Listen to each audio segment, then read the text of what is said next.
Just like that, I was right back where that all started. On the corner of 35th Avenue and 19th Street in Westwood Park, living back at my late grandmother Hattie's house.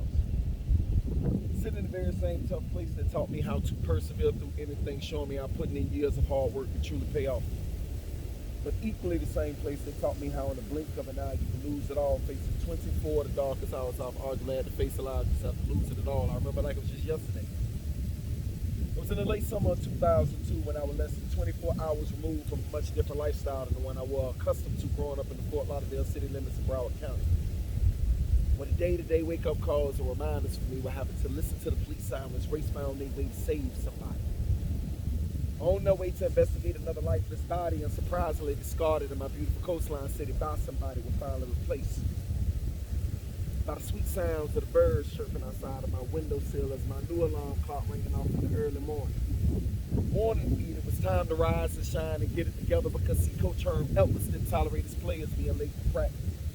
Receiving the slightest bit of tardy seconds to get you heavy fines snatched up out of your check in addition to the mandatory payments owed in your U.S. taxes.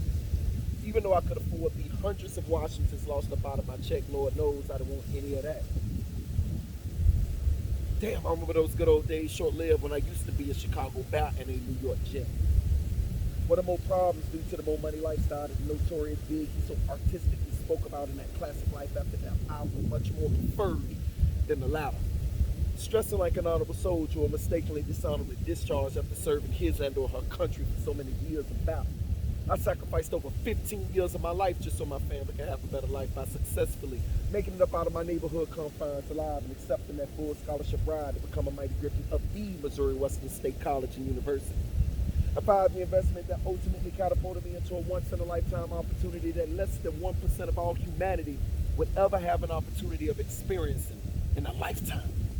To be so easily shipped back to my hometown like a FedEx package that was sent to the wrong address in the first place, all because of a mistake that started from a misunderstanding between Chad Pennington and I. It had to be a mistake.